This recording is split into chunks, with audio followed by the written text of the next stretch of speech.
Baiklah teman-teman, informasi pertama di sini kita kutip dari jpnn.com, yaitu penjelasan BKN soal pengangkatan P3K menjadi PNS. Silahkan dicermati baik-baik teman-teman. Seperti yang kita kutip dari Jakarta, pegawai pemerintah dengan perjanjian kerja atau P3K maupun juga pegawai negeri sipil atau PNS sama-sama merupakan aparatur sipil negara. Namun, demikian banyak P3K yang mendesak agar mereka diangkat menjadi PNS. Menteri Pendidikan Kebudayaan, Riset dan Teknologi Mendikbud Nadiem Makarim bahkan pernah menyatakan adanya peluang guru P3K menjadi PNS. Lantas, apakah mungkin P3K menjadi PNS? Badan Kepegawaian Negara atau BKN memberikan penjelasan tentang mekanismenya. Pelaksanaan tugas Kepala BKN Haryomo Dwi Putranto mengatakan P3K bisa menjadi PNS, tapi ada prosedurnya, yaitu melalui tes. Teman-teman, jadi diterangkan bahwa P3K tidak bisa diangkat secara otomatis menjadi calon PNS, kata Haryomo. Saat menyampaikan materi rapat koordinasi persiapan pengadaan ASN tahun 2024 di Jakarta pada hari Kamis kemarin. Untuk diangkat menjadi CPNS, kata dia, P3K harus mengikuti semua proses seleksi bagi calon PNS. Dan dia menambahkan, ASN P3K yang memenuhi syarat menjadi PNS, bila mengikuti seleksi CPNS 2024 yang akan digelar sebentar lagi, ya tesnya menggunakan sistem komputer atau CAT BKN untuk seleksi kompetensi dasar atau SKD, maupun seleksi kompetensi bidang atau SKB. Sebelumnya, Ketua ASN P3K Provinsi Riau Eko Wibowo menyampaikan, sudah saatnya pemerintah memberikan penghargaan kepada guru. Menurut dia, guru P3K seharusnya diangkat menjadi PNS dan bukan dibatasi kontraknya. Guru profesional yang mulia dan harus kontinu. Nah, di sini sistem di kerjanya bukan hanya kontrak, ujar Ekowi, sapaan akrab dari Eko Widodo. Menurut Ekowi, dengan diangkat menjadi PNS, maka guru P3K akan lebih tenang bekerja tanpa dibayang-bayangi kekhawatiran masa kontraknya habis. Sementara itu, Ajun, seorang P3K tenaga kesehatan, juga menyuarakan hal. Mantan Ketua Forum Honorer K2 Indonesia Kabupaten Ponorogo ini menyatakan P3K hanya namanya ASN, tetapi perlakuannya ini beda. Dan menurut dia, P3K seperti honorer yang pakaian baju bagus. Itu ya, P3K juga mirip buruh yang sewaktu-waktu ini bisa diberhentikan oleh pemberi kerja. Pengalaman kerja belasan tahun kami hilang begitu saja jadi P3K, padahal honorer K2 yang diangkat PNS malah dihitung masa kerja ucapnya. Baik Ekowi maupun juga Ajun menegaskan P3K dari honorer yang masa kerjanya di atas 10 tahun sebaiknya diangkat menjadi PNS.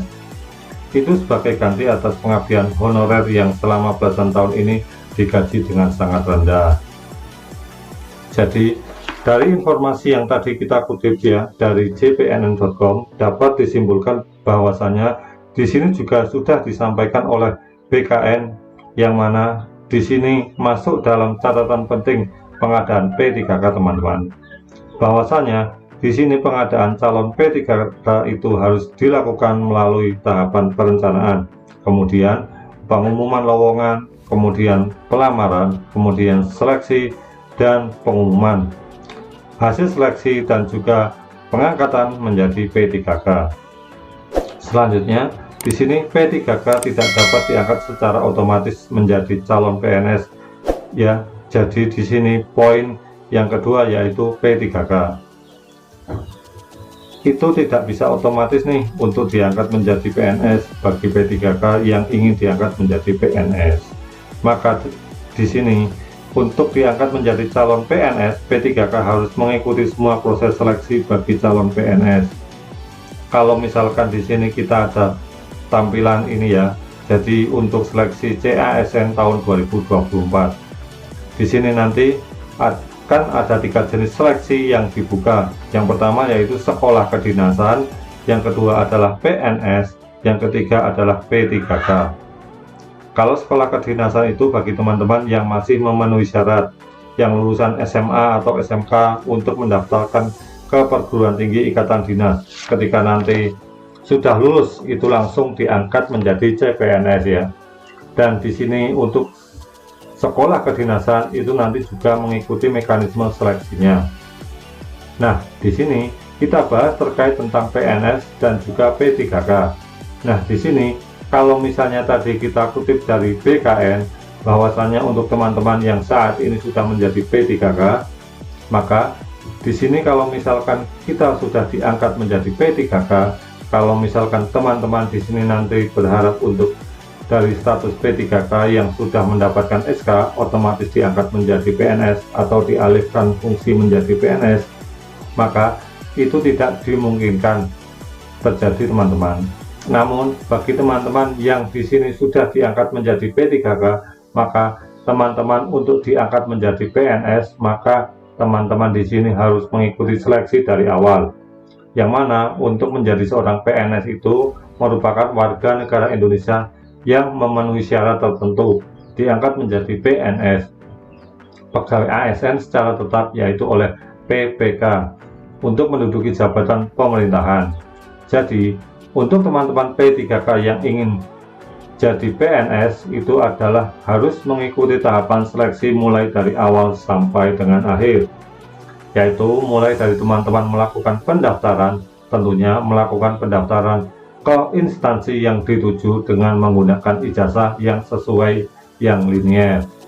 Setelah teman-teman mendaftarkan di sini, nanti harus mengikuti tahapan seleksi administrasi. Tentunya kalau misalkan di seleksi administrasi itu ada 2 kemungkinan, kita lulus seleksi administrasi dan juga tidak lulus seleksi administrasi. Nah, setelah teman-teman dari sini lulus seleksi administrasi, maka berikutnya teman-teman ikut seleksi kompetensi dasar atau ikut SKD. Kalau misalkan teman-teman di sini lulus SKD dan masuk rankingan, biasanya itu adalah nanti yang bisa maju ke SKB. Teman-teman yang lulus SKD itu peringkat 3, yaitu peringkat 3 dari jumlah formasi yang ada, misalkan untuk formasi CPNS. Untuk jabatan tertentu ada 3, berarti di sini nanti akan diambil yaitu 3 ya, 3 dari nilai 9 terbaik dari SKD-nya. Nah, kalau misalkan dari 9 ini nanti akan diseleksi pada SKB, berikutnya di sini nanti akan bisa dipilih, yaitu di ranking dan diambil. Yang nantinya akan lulus dari tingkat dan diangkat menjadi PNS itu adalah penjelasan dan jawaban bagi teman-teman yang selama ini masih bertanya apakah P3K itu bisa diangkat menjadi PNS dan bagaimanakah cara P3K bisa diangkat menjadi PNS. Demikian, semoga bermanfaat. Wassalamualaikum warahmatullahi wabarakatuh.